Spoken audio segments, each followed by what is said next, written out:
Alors bonjour à tous et bienvenue dans cette vidéo. Je suis très heureux d'accueillir Franck Marchex. Bonjour Franck. Bonjour. Donc Franck est déjà le fondateur de Confidence de Coach. Ouais. Donc allez voir son site. Et c'est aussi un expert en technique d'influence et un expert en hypnose. Ouais. Donc j'ai souhaité interroger Franck pour lui poser une question ou une série de questions particulières sur comment est-ce qu'on peut faire pour influencer un vendeur lorsqu'on veut acquérir un bien immobilier.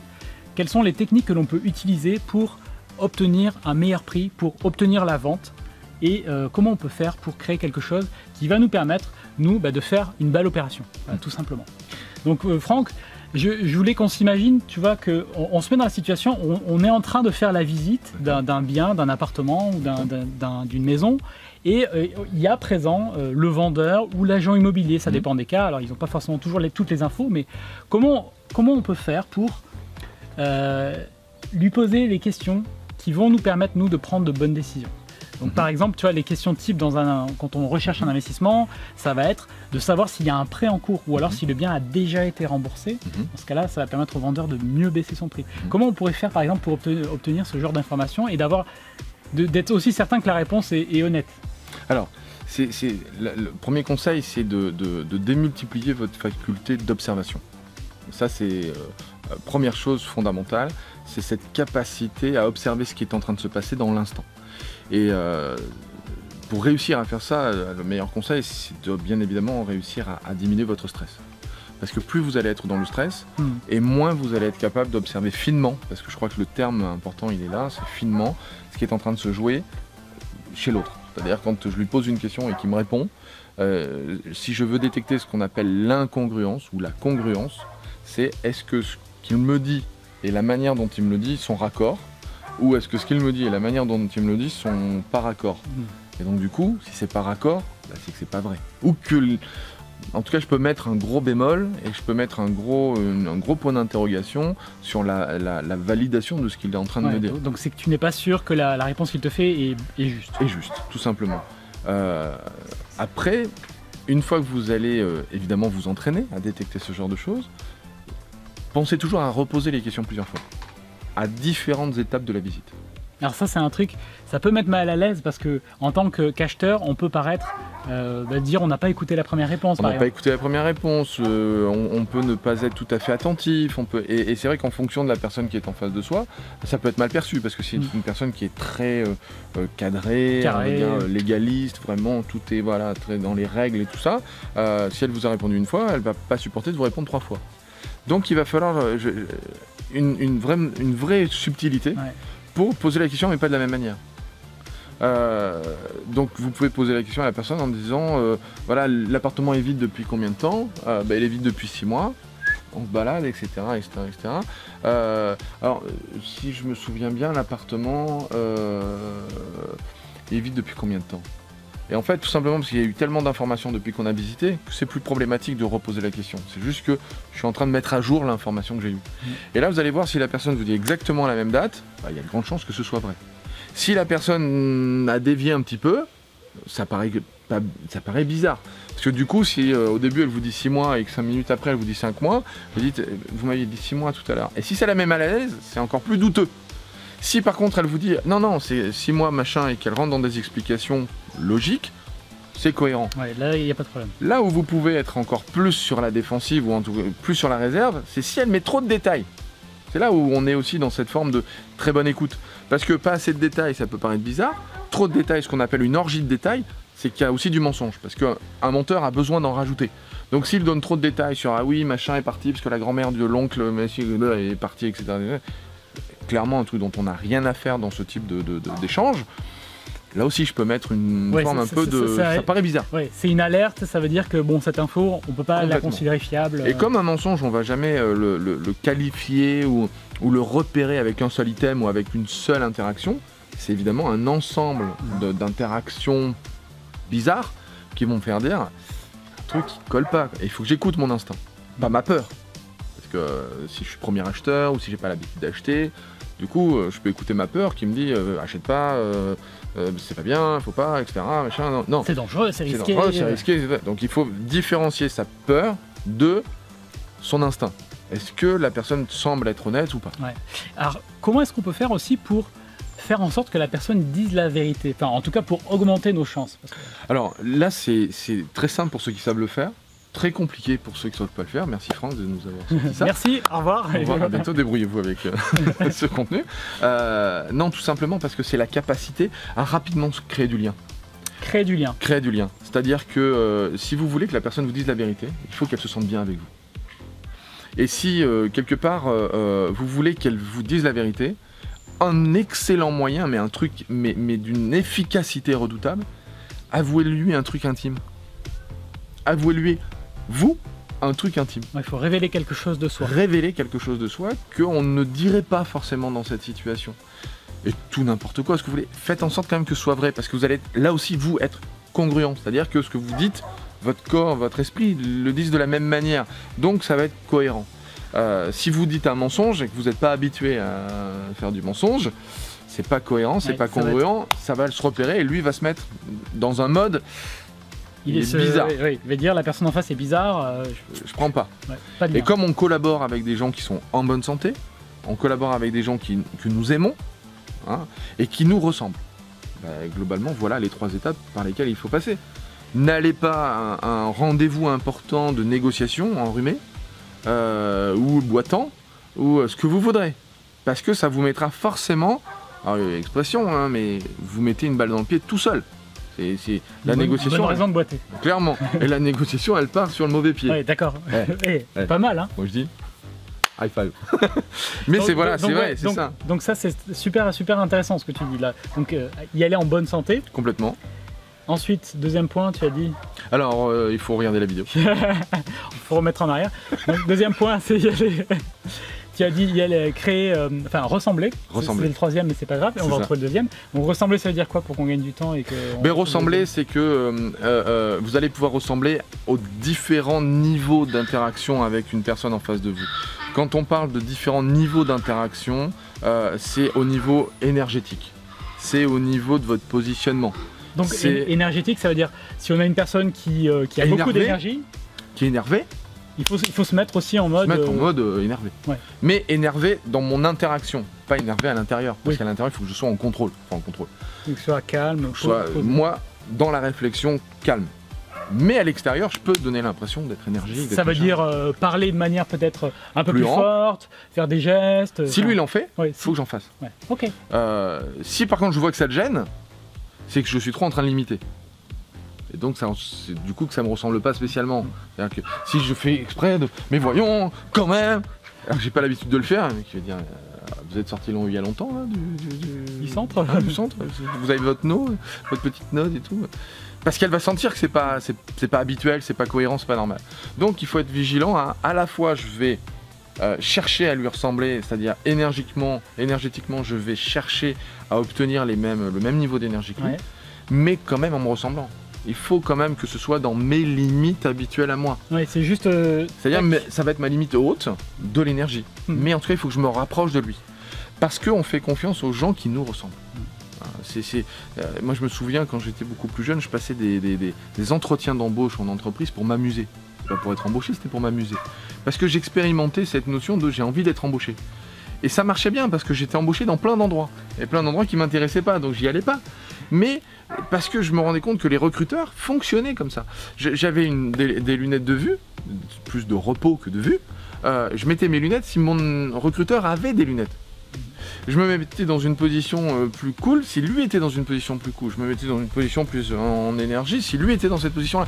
Je lui ressemblais. Et l'idée, c'était de lui ressembler pour créer ce lien. D'accord.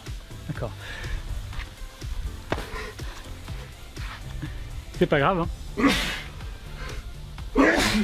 Donc là, c'est le moment pour aller prendre un petit verre d'eau et les pop-corn. Ah oui, parce que c'est des vidéos qui sont pas montées. Vous savez bien. Donc, alors, le deuxième point, c'était des gens qui nous aiment. C'est les gens qui nous aiment. Alors, on relance là. Donc, et le second point, c'était on va plus facilement pouvoir influencer et négocier avec des gens qui nous aiment. Donc, comment faire pour aussi créer ce truc-là avec une personne que l'on vient de rencontrer, que l'on va probablement plus revoir, si ce n'est... Lui dire des choses qu'elle apprécie. Alors. Lui raconter des histoires qu'elle apprécie. Que vous êtes doux, que vous êtes beau. un peu ça. C'est dire tout simplement des choses auxquelles la personne va être sensible. On collabore avec les gens qui sont en bonne santé, avec les gens qui nous apprécient, et puis avec les gens avec qui on a ce lien de ressemblance. À partir du moment où la personne, on va lui être agréable, pourquoi tu veux que le contact se passe mal? C'est pas possible. Donc comment on fait pour être agréable à quelqu'un? Eh bien on lui sourit. On va lui parler plutôt doucement, tranquillement. On va faire des blagues s'il aime les blagues. On va surtout pas en faire s'il n'aime pas. Donc là, on est dans une phase en communication qu'on va appeler la calibration. Donc on revient sur ce que tu disais au départ, c'est observer. C'est observer et interagir. C'est-à-dire que j'observe et je réagis en fonction de ce que j'ai observé. C'est-à-dire que la calibration, c'est j'expérimente, ça rebondit, je continue, ça rebondit mal, je fais autre chose. Et je suis très fluide là-dedans. C'est-à-dire que quelqu'un qui aime les blagues, je vais faire des blagues. Alors je vais pas devenir non plus le show nez rouge, hein, mais je vais faire des blagues agréables, tranquilles, gentilles, parce que je vais détendre l'atmosphère.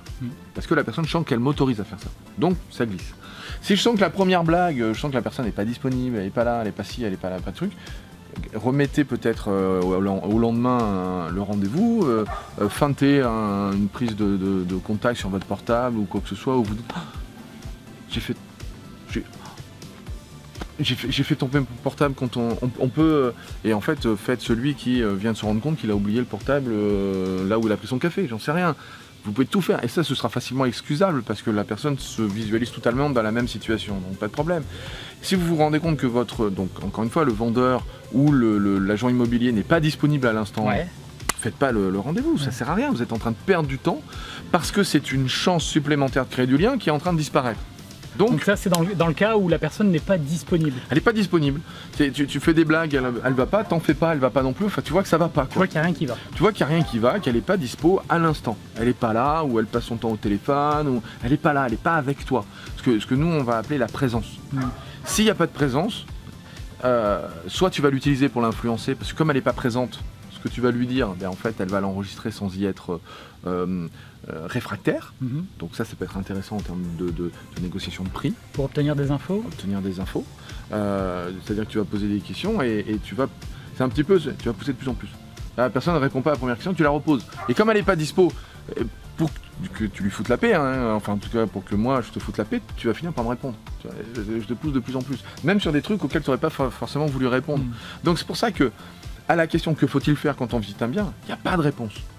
Je m'adapte à ce qui est en train de se passer. La personne n'est pas disponible, soit je remets au lendemain parce que je me rends compte que l'opportunité de créer un lien solide et un lien vraiment de construction, là ça va pas marcher. Elle est pas là, Ou alors je vais utiliser le fait qu'elle soit pas disponible pour justement faire autre chose. Aller chercher des infos qu'au début elle voulait pas forcément me donner. Et je vais interagir comme ça directement avec elle. Donc c'est tout le temps qu'est-ce que j'ai envie de faire de cet entretien. C'est quand vous allez à un entretien d'achat, de vente, etc. Première chose, c'est dans quelle énergie vous positionnez. Est-ce que j'y vais, j'ai vraiment envie d'y aller? Quelle info j'ai envie de retirer?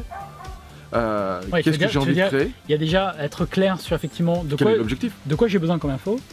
Et c'est quoi l'objectif de notre rencontre? Qu'est-ce que j'ai envie de faire, Parce que ça, si vous êtes très clair là-dessus, effectivement, si vous arrivez en disant moi j'ai fixé mon prix dès le départ, par exemple, j'ai fait ma petite analyse avant, je sais quel est le prix maximum que je peux mettre, donc ça j'ai l'info, donc c'est ça qu'il me faut. Donc effectivement, si on arrive avec ça, on va avoir beaucoup plus de chances de le tenir. Complètement. Parce qu'on sait où on va. De la même manière que si par exemple quelqu'un vous vend on va prendre un chiffre rond, 100 000 € un appartement, et toi tu te dis ok, par exemple moi j'ai peut-être un budget à 90 000, d'accord? Mais je sais pas quel est le budget minimal de la personne. Moi il m'est déjà arrivé de dire à la personne, bon vous savez on sait très bien que les négociations, c'est je vous propose, ok, c'est quoi votre dernier prix? Parce que là on va pas lambiner pendant des heures, c'est stop quoi. Ok, votre niveau de négociation il va jusqu'où? Et comme ça, genre blasé c'est jusqu'où? On va pas y passer des heures, j'ai pas des années à faire. Avec quel type de personnalité ça marche ça? Ça peut être quelqu'un qui est pressé. Quelqu'un qui est pressé. Quelqu'un qui est pressé. C'est dans son histoire de vie, t'as entendu qu'il était en divorce, t'as entendu que ses parents sont décédés, ou qu'il a besoin d'argent parce que voilà, ou tu vois que sa bagnole, ça part en cacahuète dans tous les sens.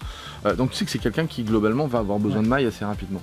Ça c'est quelqu'un avec qui tu peux négocier ultra rapidement et sur un niveau de donne-moi ton prix. Mais ton prix va. Et évidemment tu vas pas l'accepter. Parce que soit il est bon en négociation et il va te donner déjà un tarif élevé, soit il est pas bon, il est capable de te donner le minimum du minimum, et je sais pas, il va te dire, nous, avec ma femme, on voulait pas descendre en dessous de 75 000, quoi. Et même 75 000, c'est... et il va te le dire très franchement, tu vois, très honnête, parce que tu as créé ce lien. Donc t'es pas devenu un confident, mais il te voit plus comme un acheteur. Il te voit comme quelqu'un qui s'intéresse à lui. Parce que tu t'es intéressé à lui. Tu lui as parlé de sa femme, tu lui as parlé de ses problèmes de santé, tu lui as parlé de ci, tu lui as parlé de ça. Tu lui as parlé que toi aussi tu as eu des problèmes de santé, ou que toi tu avais aussi une femme chiante, ou que tu avais une belle-mère que tu supportais plus, ou que tu avais le chien qui était mort et que lui aussi il avait perdu le sien. Tu vois, enfin n'importe quoi, mais tu as créé ce lien. Tu as créé ce lien. Donc il te voit plus comme un acheteur, il te voit comme pas comme un confident, mais presque comme un ami. On pourrait exagérer un peu là-dedans, mais il te voit presque comme un ami. Donc il a beaucoup plus de facilité à te dire, ouais, avec ma femme elle voudrait 80, mais je sais très bien qu'à 80 ça ne partira pas, moi je m'attends à avoir des propositions à 75 000. Il va te le dire avec une voix basse, avec un truc, là tu sens une forme d'honnêteté, et tu lui dis, c'est quand même embêtant, parce que nous on avait quand même un budget à 69, 68, 69, et vraiment tiré quoi. Le mec il dit, à la limite 70, parce que je veux presque te faire plaisir.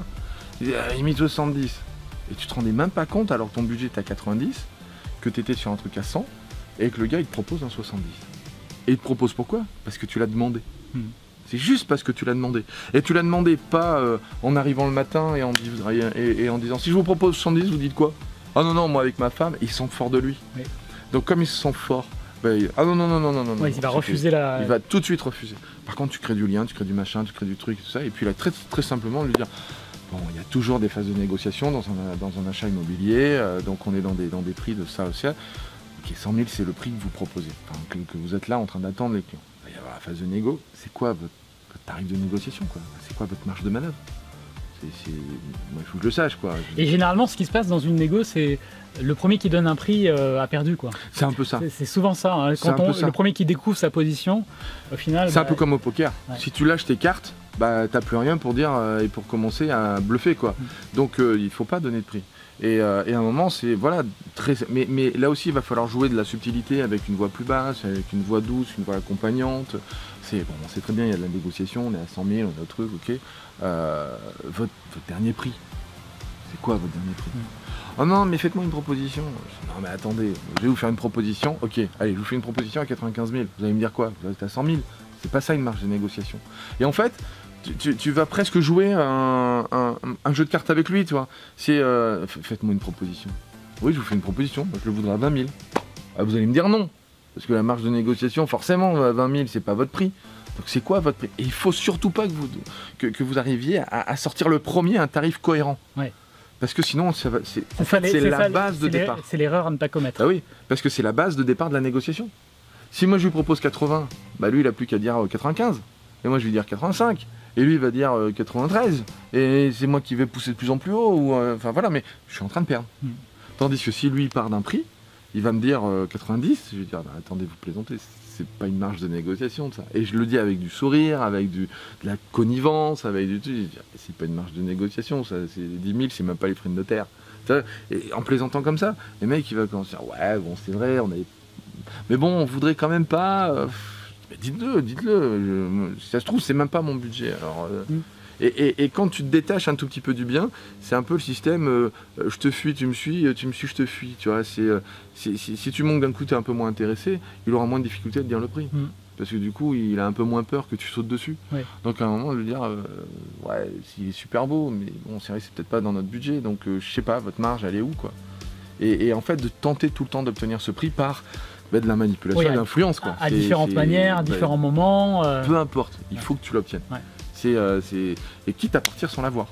Oui, le jour J, tu pars sans l'avoir et tu reviens plus tard. Et tu reviens plus tard, faites-moi une proposition. Bon, mais ok. Et puis plus tard, c'est de dire, ok, on a réfléchi sur votre bien, votre marge de négociation, vous m'aviez dit que c'était quoi à peu près? Et tu reviens à l'attaque, quoi, en fait. Et le mec, à un moment, il dit, alors s'il est très sûr de lui, je vous l'ai jamais dit, ça. Bon, ok, il est chiant, ça va être encore plus difficile, il faut travailler au corps, etc. Mais t'en as certains qui vont te dire, pas moins de 80. Et en fait, ça va sortir un peu, oups. Quelquefois, c'est comme ça, c'est parce que tu l'as pris au dépourvu. Et comme tu le prends au dépourvu, Ouais, du coup, tac, Ça sort tout ça seul. va sortir tout seul. Et ça, c'est assez efficace voilà, de faire ça. Il s'y attend pas et que tu relances, quoi. Ou même que tu y ailles en disant, vous m'aviez, votre marge de négociation, vous m'aviez bien dit que vous ne descendriez pas en dessous de 80, hein, c'est bien ça.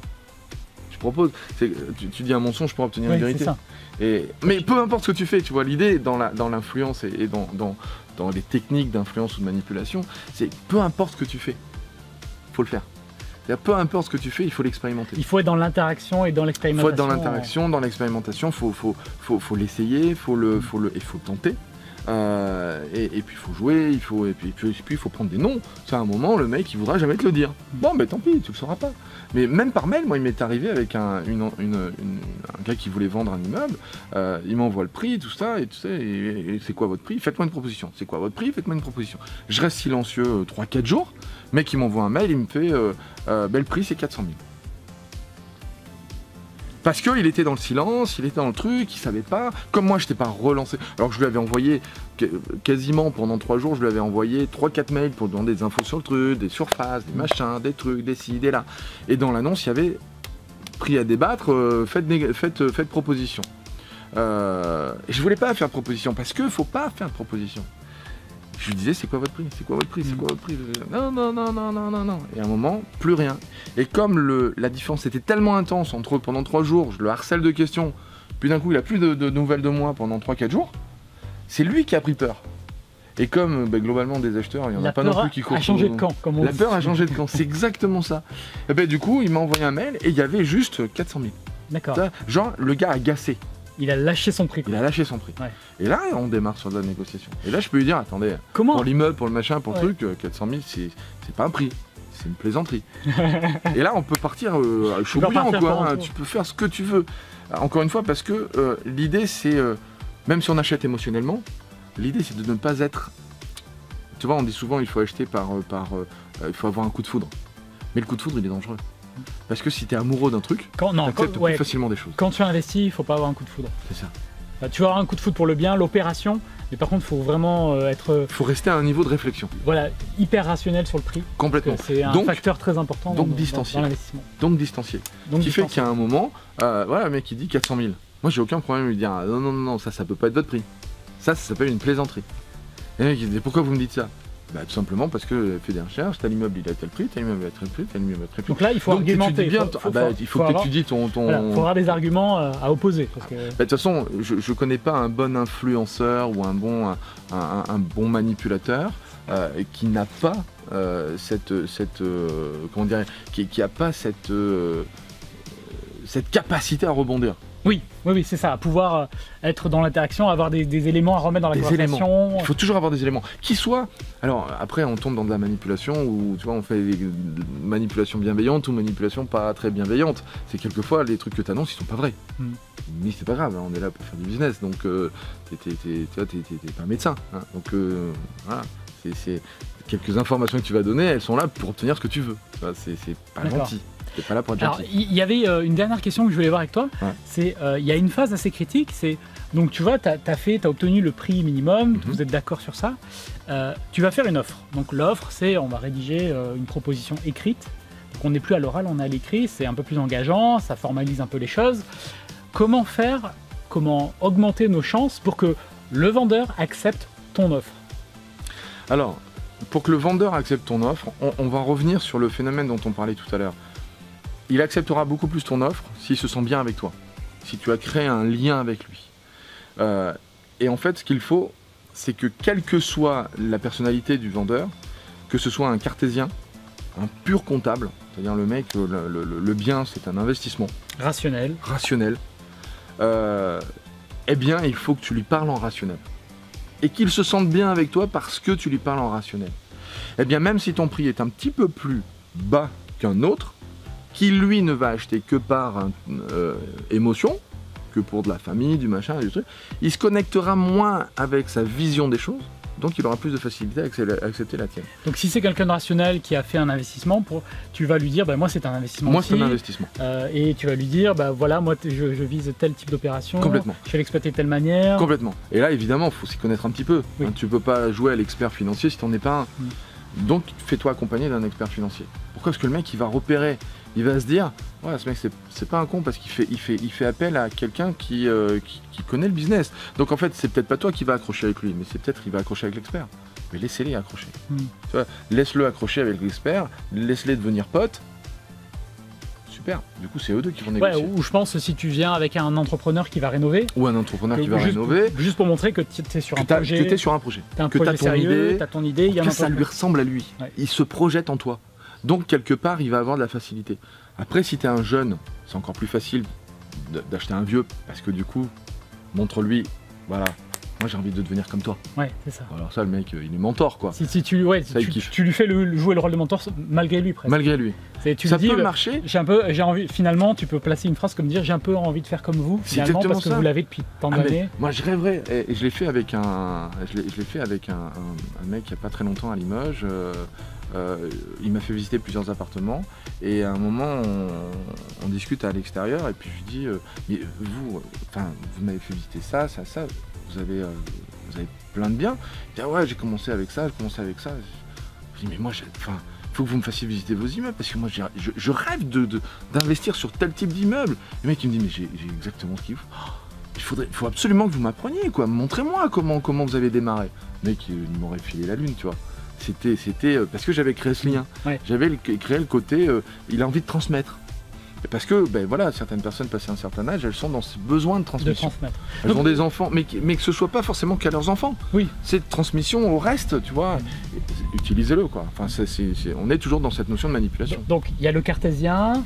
On a parlé de la personne qui veut transmettre. Donc on va s'identifier. Puis vous avez l'émotionnel. Et puis après il y a l'émotionnel. Et puis vous avez l'émotionnel, celui qui a bichonné son bien, qui le samedi va réparer la prise électrique. Ouais, qui a fait les travaux lui-même.